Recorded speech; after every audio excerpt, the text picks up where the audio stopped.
With the iPhone 16 Pro, the focus is on cameras and Apple Intelligence. The problem is Apple Intelligence isn't quite here yet. We can test some features in the developer beta that's currently available, but that's not necessarily the same as the experience the public will get when the update rolls out in October. It's not unprecedented for new iPhones to launch without some marquee features, sure, and thankfully there is still plenty that the iPhone 16 Pro brings.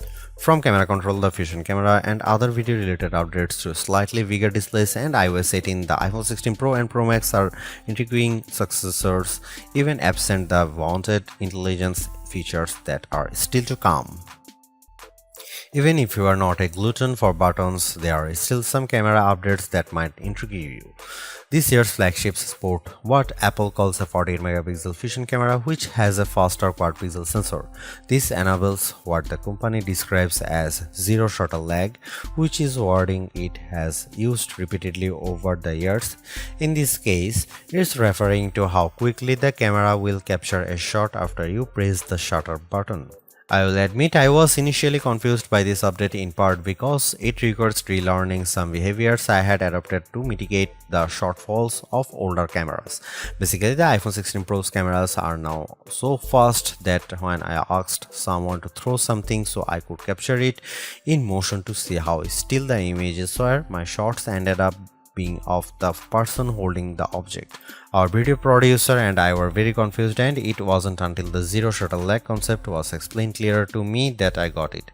I had become used to pressing the shutter early since cameras, in my experience, would be fractions of a second slow. Apple has become so fast that it actually captured the literal moment I tapped the button instead of the split second after when the object was in mid-air. Depending on your mood, the new photographic styles can be fun or serious. Apple's tweaked the built-in camera filters to not only offer more options but give you greater control. Due to how the company has refined its processing each year, there is also an improved depth map captured when it detects a face in the scene. This, combined with a greater focus on color science around skin tone, has led to what might be my favorite new iPhone 16 feature. Whether I shot them in portrait mode or not, photos of people what I took using the iPhone 16 Pro were a dream to edit. Simply switching between the standard, natural, luminous, quiet or ethereal styles already resulted in improvements to be colors and shadows, but I could also tap on each thumbnail to across the new editing touchpad and drag a dot around.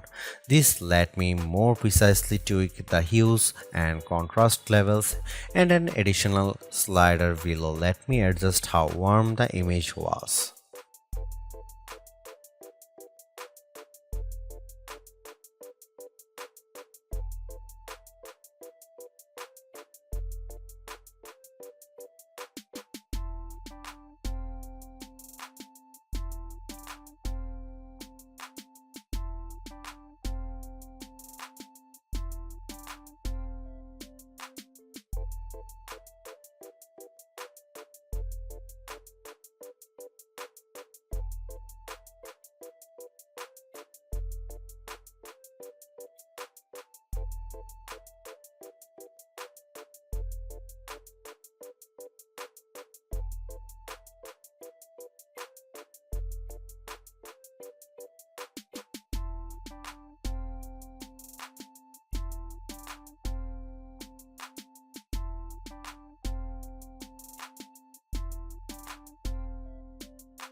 Apple's caution is sometimes warranted, especially at a time when mistrust of AI-generated content runs rampant.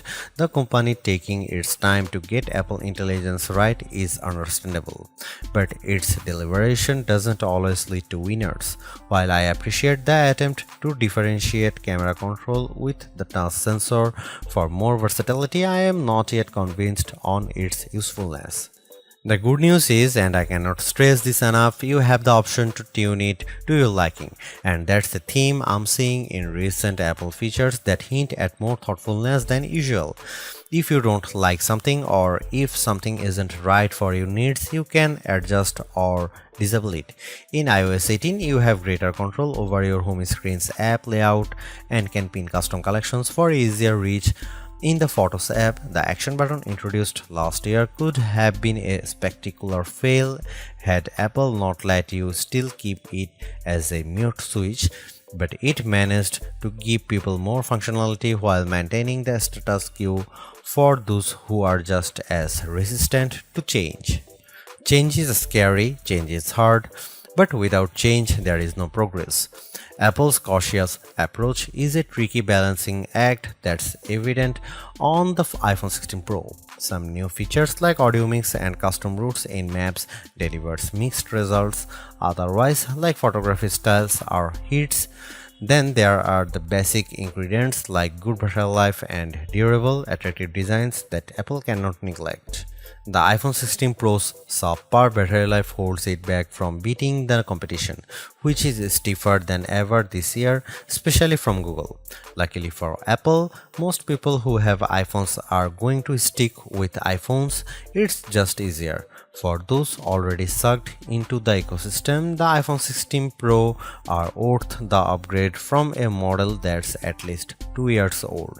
If you already have an iPhone 15 Pro, for the sake of our planet and your wallet, you might prefer to hold off on upgrading, especially since this year's devices aren't that much different.